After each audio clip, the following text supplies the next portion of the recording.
یہ جو سوالات و جوابات کا مرحلہ ہے قبر میں مردے سے، یہ کیسے ہے؟ کیا مطلب؟ یہ موت کے حالات میں من ربک من نبیک ما دینک، توجہ رکھیں۔ من ربک میں تو توحید ہے، من نبیک میں رسالت ختم نبوت دونوں شامل ہیں، ما دینک میں پورا مذہب ہے، ما دینک میں پورا مذہب ہے، دینی الاسلام، یہ اس کا جواب ہے کہ میرا مذہب اسلام ہے۔ اور اسلام میں اللہ نے ہمیں فرما دیا ہے ادخلوا فی السلم کافہ، ادھورا نہیں پورا مان۔ اور دین کے بارے میں رب نے فرمایا وَمَن يَبْتَغِ غَيْرَ الْإِسْلَامِ دِينًا فَلَن يُقْبَلَ مِنْهُ وَهُوَ فِي الْآخِرَةِ مِنَ الْخَاسِرِينَ۔ دین اگر آپ نے کوئی اور تلاش کیا اسلام کو چھوڑ کے، آپ کو قبول نہیں کیا جائے گا اور آپ آخرت میں خسارہ اٹھانے والوں میں سے۔ اب ذرا سنیں، یہ جو ہمیں کہتے ہیں کہ تم عقیدہ حیات النبی پر اتنا زور دیتے ہو، اس عقیدے کا سوال قبر میں ہوگا، یہ بات کرنے والے سمجھتے ہیں کہ سوال قبر میں نہیں۔ وہ کہتے ہیں ادھر 3 سوال ہے، من ربک من نبیک ما دینک، حالانکہ یہ بات ناواقفیت پر مبنی ہے۔ بھائی اس عقائد کے سوالات قبر میں ہوں گے۔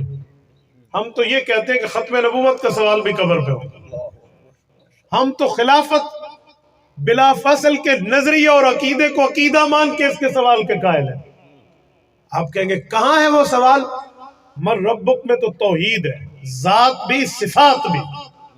من نبیک میں رسالت ہے، اور حضور کی رسالت بغیر ختم نبوت کے ہمیں قبول نہیں ہے۔ حضور صرف نبی نہیں ہے، نبی بھی ہیں، خاتم النبیین بھی ہیں۔ تیسرا سوال ما دینک ہے، اور دین کیا ہے؟ دینی الاسلام ہے، اور اسلام کتنا؟ ادخلوا فی السلم کافہ، مکمل کا مکمل ہے۔ تو مکمل اسلام میں عقائد بھی ہیں، مسائل بھی ہیں، تو یہ سوالات بھی ہوں گے۔ ورنہ اگر یہی بات ہے تو پھر میں آپ کو ایک بات سناتا ہوں۔ ایک مولوی صاحب تھے، اللہ ان کو جزائے خیرت دے، اس عقیدے پر بات کر رہے تھے، ہم انہی کی بیٹھک میں تھے ایک جگہ، تو مجھے کہنے لگے مولانا مانج بھیڑ ہوتی ہے۔ میں نے کہا کیا مطلب؟ کہتے مولوی کا بھائی ہوتا ہے، سچ سچ مجھے بتانا، یہ سوال پوچھا جائے گا قبر میں؟ میں نے ان کا کہا 1 منٹ، اگر میں کہہ دوں نہیں پوچھا جائے گا تو آپ کا ریئیکشن کیا ہوگا؟ کہنے لگے تو جب سوال ہی قبر میں نہیں ہے، میں یہی سمجھانا چاہ رہا ہوں، پھر اس پر محنت کی ضرورت ہے۔ میں نے کہا قبر کے سوال کا تو 3 ہے۔ تیرا دین کیا ہے؟ تیرا نبی کون ہے؟ تیرا خدا۔ پھر میں نے انہیں اپنے طریقے سے سمجھایا کہ مانج دی واقعی بھیڑ ہوتی ہے۔ میں کہ چلو میں بھیڑ بڑھ کے نسینا۔ میں نے کہا یہ بتائیں یہ کون ہے؟ جی میرے 2 بیٹے بیٹھے ہیں ماشاءاللہ، ایک کا یہ نام ہے، ایک کا یہ نام ہے۔ میں نے کہا شادی ہوئی ہے نا؟ ہاں جی ہاں۔ میں نے کہا شادی کا سوال قبر میں ہوگا؟ اب تو میں سب خاموش۔ کیا مطلب؟ میں نے کہا اب ہوگا تو ہاں کر دے، نہیں ہوگا تو نہ کر دے۔ میں نے کہا شادی کا سوال تیرے مطابق وہاں نہیں ہے، شادی کیوں کی؟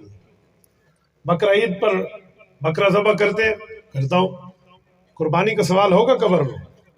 نہیں ہے تو ادھر کیوں کرتے ہیں؟ اس طرح میں نے 8-10 سوالات کیے، روزے کا بھی پوچھا اس نے، زکوٰۃ کا بھی پوچھا اس نے، جہاد کا بھی پوچھا، اذان کا بھی پوچھا، حج کا بھی پوچھا، عمرے کا بھی۔ ہر سوال پر مولانا شش و پنج میں آ جائے۔